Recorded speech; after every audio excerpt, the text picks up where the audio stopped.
Today's lesson is the story of the inexperienced ghost. Hi, everybody. My name is Roger. And my name is Helen. And today is part 2 of our featured work of literature for today. It's a short story by H.G. Wells, an English writer. Of course, his works still live on. People are still reading his novels and short stories. You mentioned some of the things he wrote last time, didn't you, Helen? Yes, he wrote The Island of Dr. Moreau, which is one of the more famous works that he wrote. And he also wrote something called The War of the Worlds. And I believe that was turned into a radio program at one point. So he was quite a famous writer. He was indeed. So let's continue to summarize our story. Remember last time Clayton was at the Mermaid Club and he was there with his buddies and they had just finished playing a round of golf and of course he looked kind of puzzling, I suppose. He looked kind of curious to the other people. Gee, what's up with this guy? Well, he wants to tell us something. So Clayton began to tell them a story about seeing a ghost. He said he didn't believe in ghosts, but he actually came across a ghost in the hallway of the Mermaid Club, and he described the ghost as being a pathetic soul.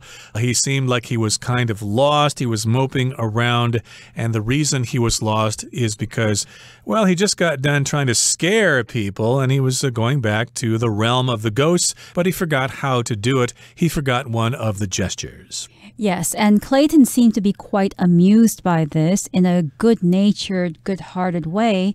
And now we're going to find out what happened afterwards. So Clayton has so far told this part of the story to his friends. How did his friends react? Did they believe what he said or not? Well, it does sound like a very interesting story, so let's listen some more. Let's listen now to the first part of today's lesson.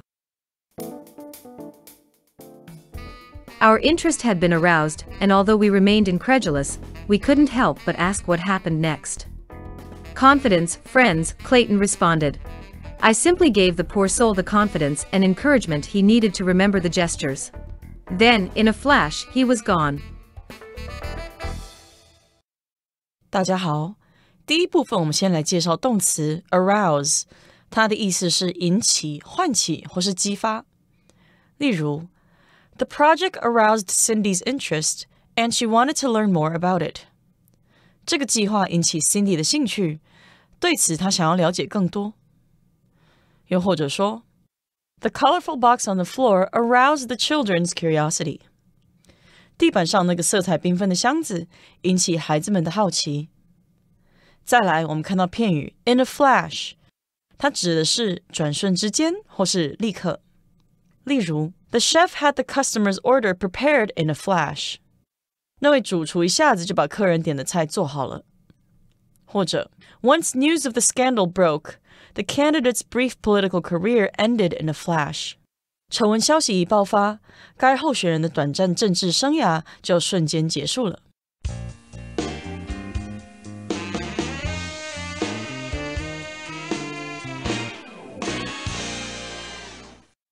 So the narrator, who is one of the people who's listening to Clayton's story, now says, our interest had been aroused, and although we remained incredulous, we couldn't help but ask what happened next.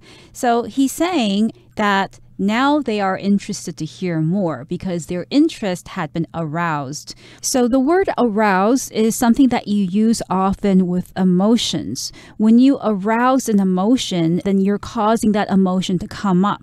So for instance, you can arouse anger or fear in somebody by an action that you do or by words that you say. You can also arouse an attitude in somebody. You can arouse somebody's curiosity or interest. It doesn't have to be you. It could also be a thing. For instance, my curiosity was aroused by this book, or my interest in biology was aroused after I saw that documentary on beetles. Right, so we were listening to Clayton's story, and we became more interested as he continued to tell the story. Our interest had been aroused. It had been stimulated, and we wanted to hear more, but still we remained incredulous. Incredulous means, well, you don't really believe it. Yeah, ghosts might exist. They might not exist. We don't really know. And we don't really believe that he actually saw a ghost. He might just be making this up. So we were kind of incredulous. We were kind of doubtful, but still, we thought it was a good story, and we couldn't help but ask what happened next. So we couldn't help but do something. That means we had to do this. Yeah, we were incredulous. We didn't really believe his story, but still, we thought it was interesting, so we couldn't control ourselves. We asked him, hey, what happened after that? Right. So, for instance, if I saw a big plate of chocolate cookies that just came out of the oven, then I probably couldn't help but take one from the plate and eat it because that's how much I love chocolate cookies. Does sound rather tasty indeed. And here's what Clayton said. He said, confidence, friends, Clayton responded. I simply gave the poor soul the confidence and encouragement he needed to remember the gestures. So what happened next? Well, he answers with the word confidence. Confidence is a belief in yourself that you can do something. If you work as an investment broker or something, you've got to have a lot of confidence in your ability to sell the stocks you think are going to lose money and to buy the ones you think that are going to make money. You need to believe in yourself. You need to have great confidence. Yes, and Clayton said that what happened next was confidence because he supposedly gave the ghost confidence to do something, which was to get back to his realm. He said, I simply gave the poor soul the confidence and encouragement he needed to remember the gestures. So he's saying that he helped this ghost a great deal by saying perhaps inspirational words like, you can do it. Come on, think harder, think harder. What was the gesture that you made when you got here? Maybe you have to do it. So he was encouraging this ghost, basically. Right, giving him confidence and encouraging him to remember the gestures. You remembered them before. Don't worry. People forget things all the time. You'll remember. I believe in you. I have the confidence in you. I'm confident that you'll be able to do this, that you'll be able to remember the gesture. And with that confidence, I guess the ghost remembered the gesture.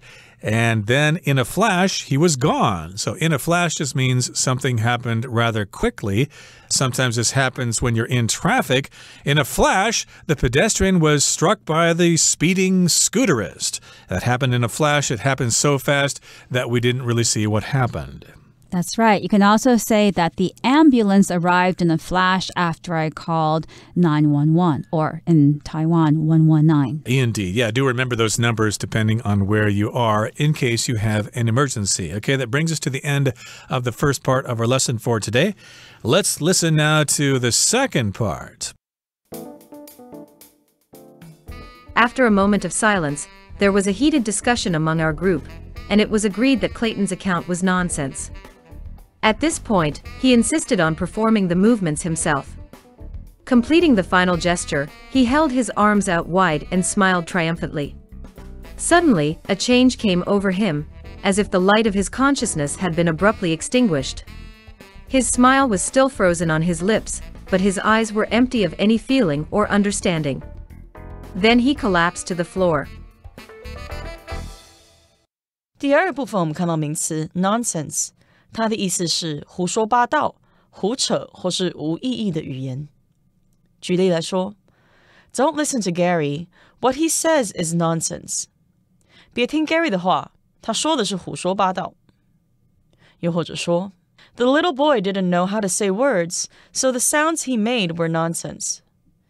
那小男孩还不会说话，所以他发出的声音是无意义的话。接下来可以看到副词 triumphantly， 它的意思是胜利的或是得意洋洋的。例如 The soldiers triumphantly returned home from the war. 战士们从战场上凯旋归来。又或者说 The champion triumphantly returned to the stage to accept his trophy. 该冠军得意洋洋地回到舞台上接受他的奖杯。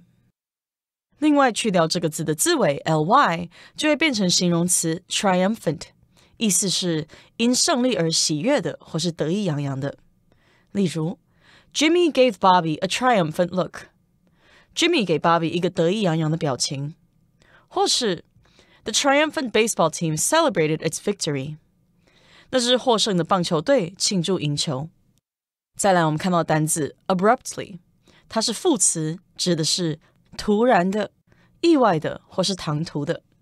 例如 Thomas abruptly stood up and walked out of the restaurant. Thomas 猛然的起身走出了餐厅。或是 The man walking in front of me abruptly stopped and I almost ran into him. 走在我前面的男人突然停下，让我差点撞上他。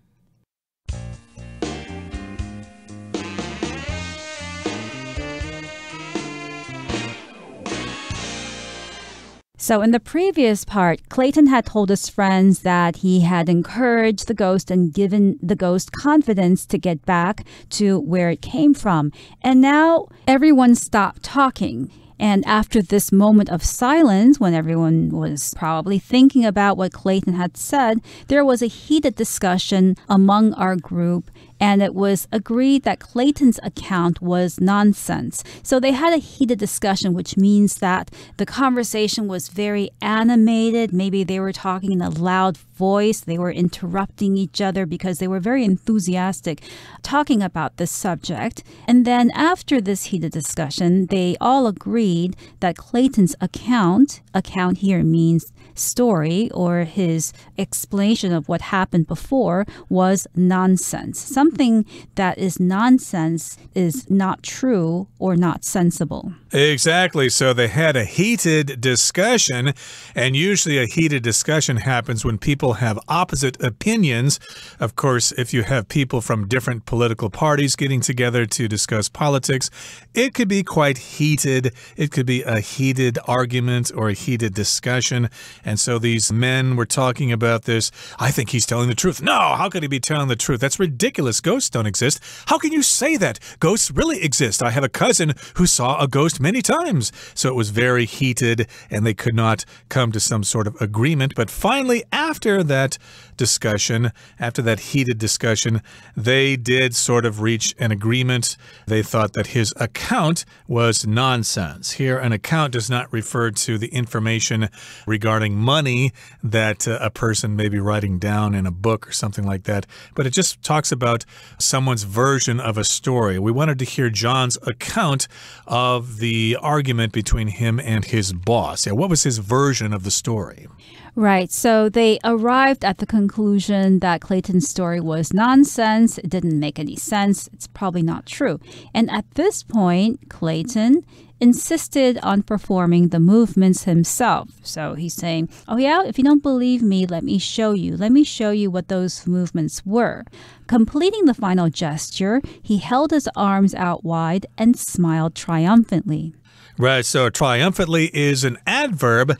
Triumphant is the adjective. It has to do with succeeding or winning. A triumph is a great achievement. That's a noun. So he smiled with great success. He thought, hey, I really know what that gesture is. I saw the ghost perform that gesture. So he smiled triumphantly. And suddenly a change came over him, as if the light of his consciousness had been abruptly extinguished. So this change came over him. A change happened to him. He appeared to change, and then the light of his consciousness was abruptly extinguished. The light of your consciousness just refers to what you look like when you're awake or when you're talking to people, when you are active, etc. And if you don't have any consciousness, if you don't have that light of consciousness, well, you kind of look dead. You look like a zombie. Yes, your eyes might still be open, but when you're conscious and you're talking to somebody, you're looking at that other person in their eyes and you might look animated. But when you lose that light of consciousness, you're maybe still looking at them, but there is kind of an emptiness in your eyes. And this light had been abruptly extinguished. When something happens abruptly, it happens quickly and suddenly. For instance, I could say that the man abruptly left the room when his cell phone started ringing. So he went out to answer the phone. And to extinguish something means to put it out. Usually it's used for fires or for light. You can extinguish a fire. That's what firefighters do. You can also use figurative figuratively, you can extinguish somebody's enthusiasm or somebody's zest for life if you're putting out that kind of energy in that person. Right, so his sense of consciousness suddenly disappeared, and his smile was still frozen on his lips, but his eyes were empty of any feeling or understanding. So if you are a doctor, for example, maybe you performed surgery and your patient died on the table, that's probably what this looks like. The image from the patient's eyes would be empty of any feeling. The patient would be empty of any feeling or understanding. So this is what happened here. He still had the smile on his face, but he looked like he was actually dead. And then he collapsed to the floor. He actually passed out and fell on the floor as if he were dead. Yes, so we don't really know whether he has died or not. He basically just fell to the floor, and we will find out in the next section how the group reacted and what actually happened to Clayton. To this day, I know not whether Clayton passed into that other realm by means of the gestures he had learned, or whether the poor fellow simply happened to suffer a heart attack in the middle of his story. It is no matter for me to judge. Indeed, like so many other things that are beyond our comprehension, the matter of Clayton's death is one of those riddles that will remain unsolved until the end of time. 最后第三部分，我们看到名词 riddle， 它的意思是谜、谜语、奥秘或是费解之事。例如 The first student to solve the riddle gets a pencil case. 第一个解开谜语的学生可以得到一个铅笔盒。或是 To get past the monster, the man had to answer 3 riddles. 要通过怪物那一关，那名男子必须回答3个谜题。另外，这个字也能当作动词使用，意思是使充斥或是使布满。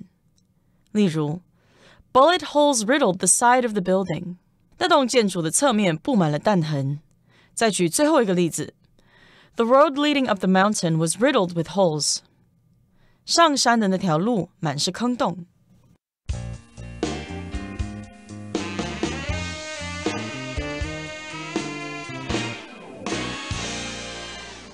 Okay, so let's continue now with the third part of our lesson. So remember, at the end of the second part in today's lesson, Clayton performed that gesture. He did it triumphantly. He had a big smile on his face. See, guys, I know what that gesture is.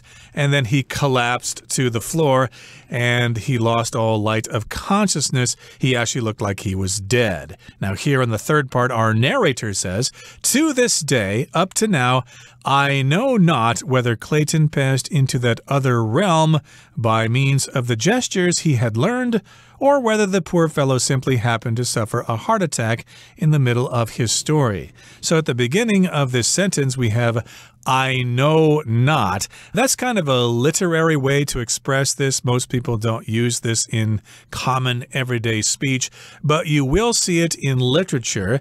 I know not. It just means I don't know. Yes, you can also say, for instance, I dare not, meaning I don't dare or I don't have the courage to do something. So, yes, it's a very literary expression. And here the narrator says, I know not or I don't know whether Clayton passed into that other realm by means of the gestures he had learned.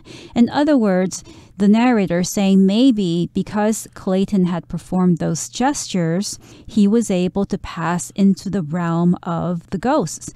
We have used the word realm a few times up until now, but here, by definition, realm is an area of existence in the spirit world. So you can say the spirit realm. You wouldn't really say the human realm because that's just Earth. That's where we live. But when we want to talk about where spirits and demons perhaps live, then you would say the spirit realm, the realm of the afterlife.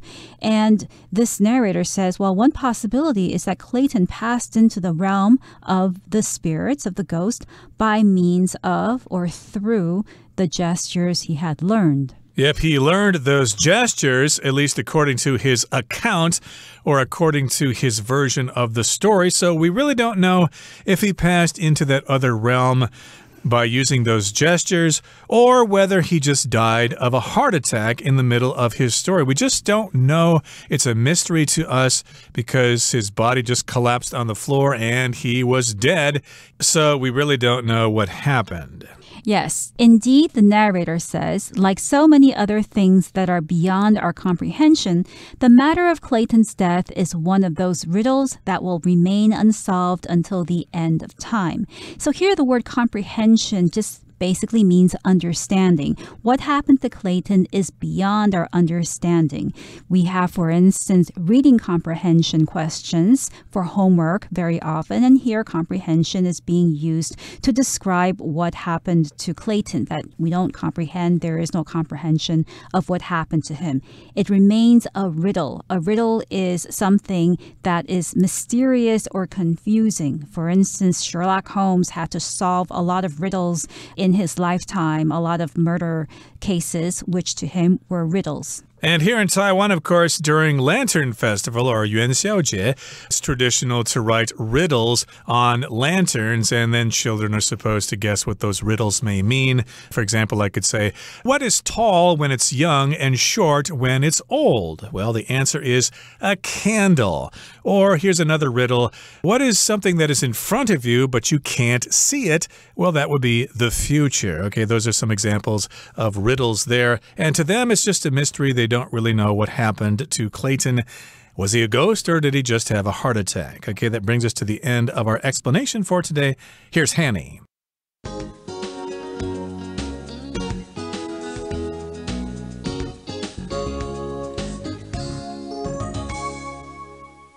各位同学大家好，我是 Hanny。 我们来看今天的文法重点。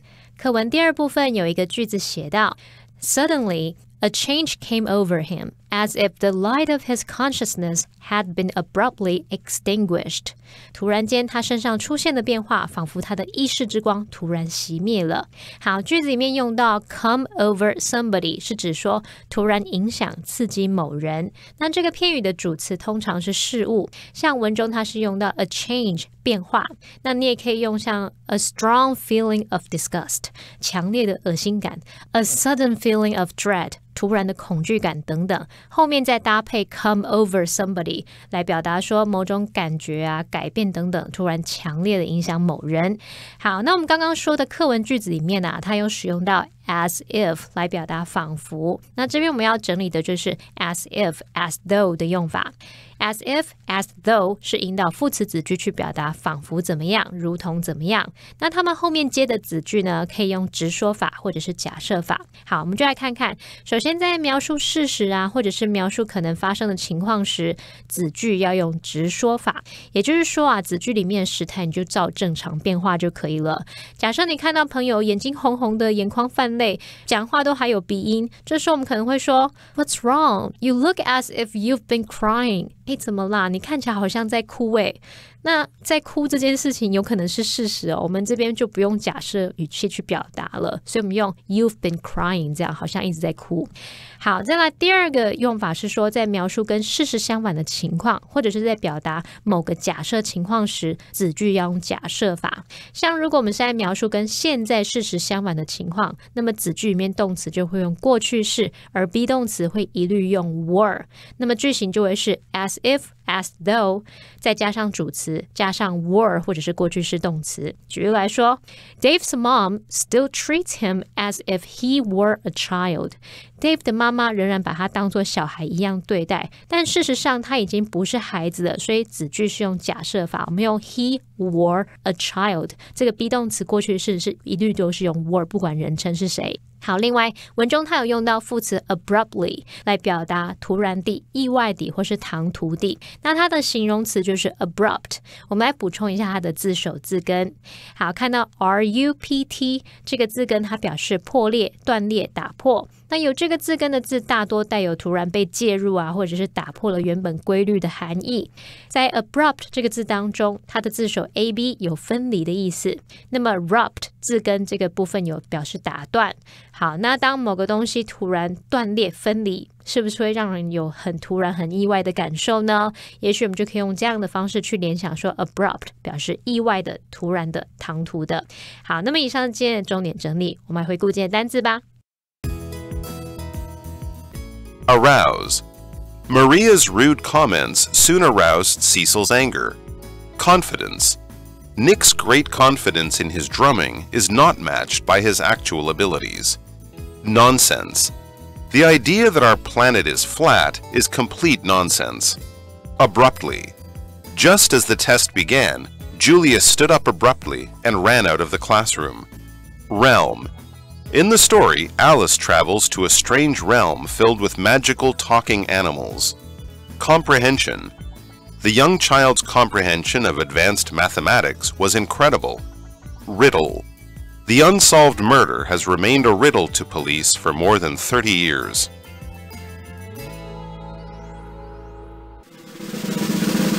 Discussion starter starts now! Here's our discussion starter for our lesson, and the question is, would you consider visiting the realm of ghosts? If that were possible, why or why not? I definitely would not want to visit the realm of ghosts, seeing as I'm terrified of ghosts and I don't know if I will be able to come back because maybe they won't be nice ghosts. Well, I would consider visiting the realm of ghosts if I had some sort of guiding spirits that could protect me, because you don't really know much about ghosts if you go over there. Some of them could be evil, some of them could be good. You just never know. So I definitely want someone to come with me who could protect me, and it would be very interesting, and I could come back and tell all my friends, yes, ghosts are real.